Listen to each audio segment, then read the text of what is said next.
Episode 10 of Krapopolis brings a lot of challenges to the fore. Numero uno, Tyrannis has to deal with Askill and his goons, who keep stealing the city's cattle. The king finds himself helpless in the situation. Next, at the family breakfast table, he learns about the death of Schlub's father. Schlub, however, has made his peace with the event. He was estranged from his father, who was not an admirable character. Schlub explains that he was a very different person before he met Deliria. His condition was so bad that he almost became like his father.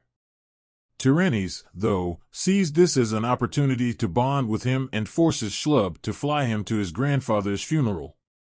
At the island, we meet Belinda, Schlub's father's witch. It is also revealed that Schlub and she are ex-lovers, a gory detail that throws off Tyrannis. Belinda explains that now that the monster is dead, all his curses must be undone, or reversed. Schlub isn't in the mood. However, once Tyrannis learns he was also cursed as an unborn child, he requests Belinda to undo his curse. But he has no idea what he is getting into. The next morning when he wakes up, Tyrannis discovers he has a scorpion tail. It looks exactly like the one that Schlub has. The proud father explains that Tyrannis isn't a human and the curse was for him to look hideous, which in their parlance meant that he didn't have a tail. Tyrannis is ashamed but goes on with his day, trying his best not to expose the tail. When Askill and his men once again come to loot, Tyrannis inadvertently uses his tail to successfully intimidate them. This gives him the idea to use it to bully people.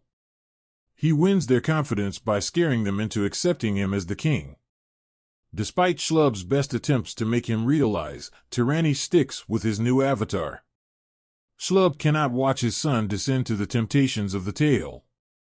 To bring him back on the right track, Schlub becomes like his own father and gets violent with Tyrannis. They exchange blows as Schlub beseeches Tyrannis to understand that he is proud of the man he has become, even without the need to forcefully assert his authority or win over people by making them hate him.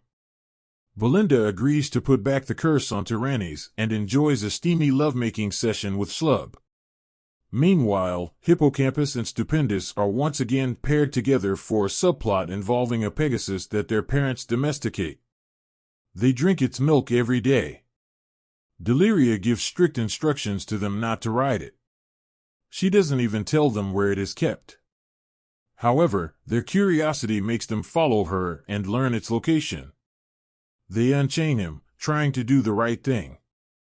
For a while, they enjoy riding it across the city and over the forests, but it soon turns into their worst nightmare as the Pegasus takes them straight to a cave filled with unicorns under its command.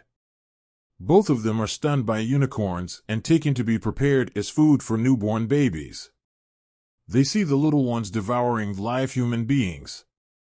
But since they are paralyzed and cannot move an inch of their bodies, they are helpless. In an inspired moment, Stupendous uses her limited body movements to kill some unicorns and escape the cave with Hippocampus. However, a horde of unicorns chases them through the neighboring cities. They somehow reach Krapopolis, where Deliria fights the Pegasus and neutralizes him. Since the connection is like a hive mind, when the Pegasus is knocked unconscious, all the other unicorns die. The episode review. Episode 10 of Krapopolis isn't particularly special. After a good run recently, the show has gone back to its choppy self. It is fair to say that this could be the norm going forward. Coming to the episode, the subplots had contrasting fortunes. While the one with Hippocampus and Stupendous did not hit the mark, the other subplot involving Tyrannis flourished because of what it does for our perennially insecure and underconfident protagonist.